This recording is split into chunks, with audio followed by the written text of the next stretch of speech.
안녕하세요. 변정현입니다. 코로나19 이후에 경기 회복과 인플레이션에 대한 기대와 우려가 교차하고 있는데요. 우리 경제가 과열되거나 침체되지 않고 안정적으로 성장하기 위해서 중앙은행의 어떤 역할이 필요할까요? 무엇보다도 돈의 양과 금리를 적정 수준으로 조절하는 것이 중요합니다. 이런 걸 통화정책이라고 하죠. 오늘은 중앙은행의 통화정책은 어떤 방법으로 이루어지는지 또 어떤 목표를 이룰 수 있을지 자세히 짚어보겠습니다. 한국은행 경제교육실 안병권 교수, 조홍균 부실장과 자세히 이야기 나눠보겠습니다. 안녕하세요. 안녕하세요. 안녕하세요. 반갑습니다. 반갑습니다. 네, 제가 뉴스를 좀 진행하다 보니까 통화정책 하면 금융통화위원회가 가장 먼저 좀 떠오르거든요. 특히 의사봉을 이렇게 탕탕탕 치는 모습이 가장 인상 깊게 생각이 나는데 의사봉 언제부터 왜 두드리게 된 건가요? 한국은행 사료에 따르면 1950년대부터라고 알려져 있습니다. 네, 금통위를 마무리할 때 의결을 의미하는 과정이 필요했던 것이죠. 통화정책 결정이 갖는 그 무게감을 상징적으로 보여주는 장면이 아닌가 생각을 합니다. 자, 그럼 본론으로 좀 들어가 보겠습니다. 한국은행이 정의하는 통화 정책이라고 하면 물가를 안정시키고 또 지속 가능한 경제 성장을 이루어 나가려는 일련의 정책을 뜻하는데요. 먼저 이런 통화 정책의 목표에 대해서 좀 설명을 해 주실까요? 네. 한국은행의 통화정책의 가장 중요한 목표는 물가 안정입니다. 물가 안정은 경제가 안정적인 가운데 지속적으로 성장하는데 전제 조건이 된다고 할 수 있겠습니다. 그래서 한국은행법 제1조 1항의 통화정책을 통해 물가 안정을 기함으로써 국민 경제의 건전한 발전에 이바지한다고 규정하고 있습니다.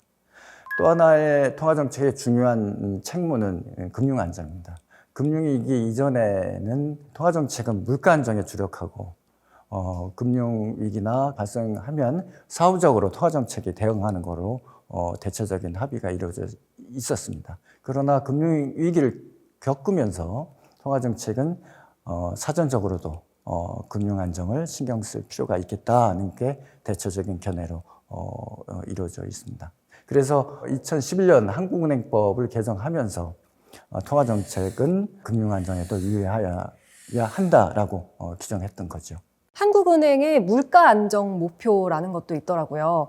이 통계청에서 발표하는 소비자 물가 상승률을 기준으로 해서 2%라고 돼 있습니다. 2% 정도면 물가가 좀 안정이 돼 있다 이렇게 볼 수 있는 건가요? 그렇습니다. 물가가 높아지면 저축이나 투자를 기피하게 되죠. 반대로 물가가 너무 낮으면 경제가 침체로 흐르기 쉽습니다.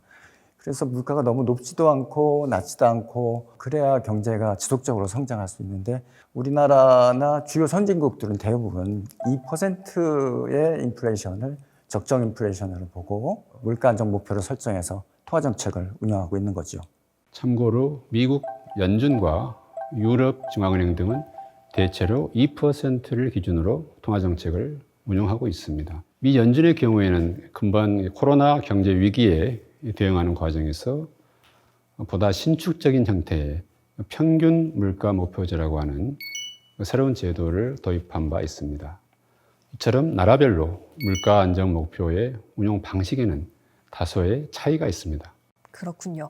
말씀처럼 물가 안정은 2%라는 조금은 구체적인 수치를 제시를 하고 있는데 그에 비해서 금융 안정은 조금 추상적이지 않을까라는 생각이 듭니다. 금융 안정이란 어떤 건가요? 금융 안정을 알기 쉽게 이해하자면 금융기관하고 금융시장의 안정을 의미합니다. 금융기관들이 경영을 건전하게 해야 사람들이 금융기관을 믿고 금융거래를 안정적으로 할 수 있지 않겠습니까? 그리고 금융시장에서 형성되는 시장 가격, 예를 들어서 주식 가격, 금리 환율 이런 것들이 급등하거나 급락하지 않고 실물 경제 상황을 제대로 반영하고 안정적으로 움직여야 금융시장이 안정됐다고 할 수 있겠죠. 그렇다면 통화 정책 방향을 또 어떻게 설정하느냐가 관건이 될 것 같은데 이거는 매월 결정하게 되는 건가요? 그렇지 않습니다. 과거에는 매월 한 적이 있었습니다. 그런데 현재는 1년에 8번 하고 있습니다. 한국은행의 통화 정책 방향이 결정될 때마다 기준금리가 어떻게 결정될지 특히나 좀 관심이 높아지는데요. 한국은행이 정하는 기준금리라는 건 어떤 의미인가요? 아시다시피 한국은행은 일반 개인과는 거래를 하지 않습니다. 한국은행 금융기관과만 거래를 하는데 금융기관과 거래할 때 기준이 되는 정책금리를 기준금리라고 하죠. 그렇다면 한국은행과 금융기관은 구체적으로 좀 서로 어떻게 거래를 하는 건가요? 한국은행과 금융기관 간의 거래도 사실은 일반 시민들이 금융기관에 가서 하는 거래와 크게 다르지 않습니다. 한국은행과 금융기관 간의 거래는 실제로 통화정책 수단이 되는 것입니다. 공개시장 운영, 여수진제도, 지급준비제도 이렇게 세 가지가 있는 것입니다. 말씀하신 세 가지 통화 정책 수단 모두 저희가 알아봐야 할 텐데 이 용어만 듣고는 조금 생소하신 분들이 굉장히 많을 것 같습니다. 하나하나 짚어보겠습니다. 일단 공개 시장 운영, 이건 어떤 건가요? 한국은행은 공개시장 운영을 통해서 콜시장에서 형성되는 콜금리가 정책금리에서부터 크게 벗어나지 않도록 유도하고 있습니다. 구체적으로 예를 들어 설명드리면 콜금리가 정책금리보다 크게 높아지면 한국은행은 금융기관에 국공채나 통화안정증권을 매입함으로써 자금을 공급을 많이 하게 되는 것이죠. 반대로 콜금리가 정책금리보다 지나치게 낮게 되면 한국은행은 국공채나 통화안정증권을 매도함으로써 금융기관의 자금 사정을 조이게 되는 것이죠. 또 다른 통화 정책 수단이죠. 중앙은행의 여수신 제도는 어떤 건지 살펴볼게요. 네, 여수신 제도는 금융기관에 돈이 부족할 때 한국은행이 대출을 해주거나 반대로 금융기관이 여유자금이 있으면 한국은행에 돈을 맡길 수도 있는 제도입니다. 그래서 한국은행은 금융기관에 대한 대출의 양이나 조건을 조절함으로써 통화정책을 완화적으로 또는 긴축적으로 운영할 수가 있습니다. 그러니까 한국은행의 이런 금융기관 대출 조건이 금융기관을 이용하는 국민에까지 영향을 미치게 되니까 나아가서 실물 경제에도 결국엔 영향을 미치게 될 수밖에 없다라는 말씀이신데요. 나머지 통화 정책 수단이죠. 지급준비제도에 대해서 좀 살펴볼까요? 네, 은행들은 다수의 예금자로부터 예금을 받습니다. 그 받은 예금으로 기업에 대출을 해주게 되죠. 그런데 예금자 가운데 일부가 예금을 인출할 가능성이 있습니다. 그런 가능성에 대비해서 그 은행들 예금 가운데 일부를 한국은행에 예치하거나 아니면 현금으로 보유하도록 하고 있습니다. 이러한 것을 지급준비제도라고 하고 있습니다. 그런데 지급준비율을 조정함에 따라서 금융기관의 대출 여력이 늘거나 줄기 때문에 과거에는 지급준비제도를 경기 조절 수단으로 많이 활용했었습니다. 네, 중앙은행의 정책금리가 물가와 경제 성장 등에 미치는 과정을 통화정책의 파급 경로라고 합니다. 보다 자세한 내용은 한국은행 홈페이지에 있는 한국의 통화정책이라는 책이 있습니다. 그 책을 참고하시면 도움이 되실 것 같습니다.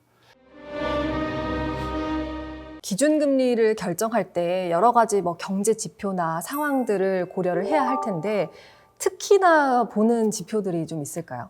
통화정책을 할 때 금리를 결정하는 데 있어서 어떤 한두 가지 지표를 보는 게 아니고 물가, 고용, 성장, 그리고 해외 경제, 그리고 금융시장 상황 이런 것들을 종합적으로 또 균형 있게 살펴보고 난 후에 신중하게 결정하게 되는 것이죠.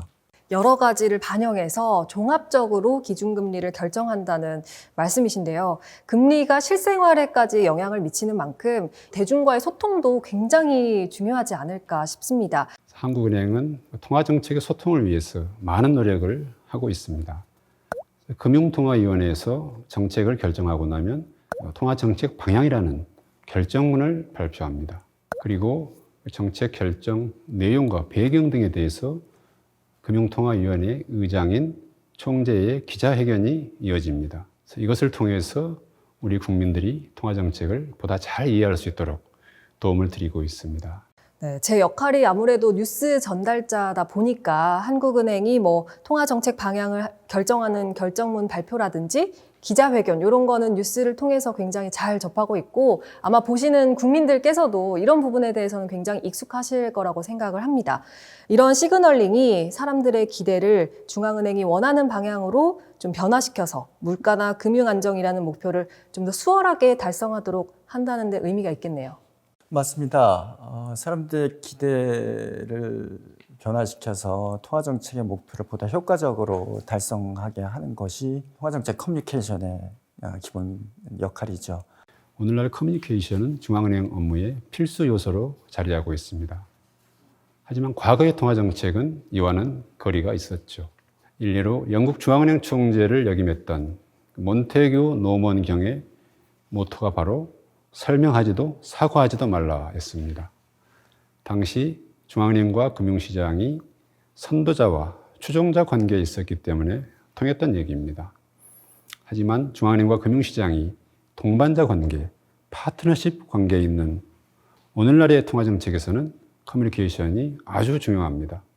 네, 알겠습니다. 우리 경제와 밀접한 한국은행 통화정책의 목표와 수단, 그리고 효과적인 통화정책 수행을 위한 소통의 중요성까지 대략적으로 이해해보는 시간이었습니다. 오늘 말씀 감사합니다. 감사합니다. 감사합니다.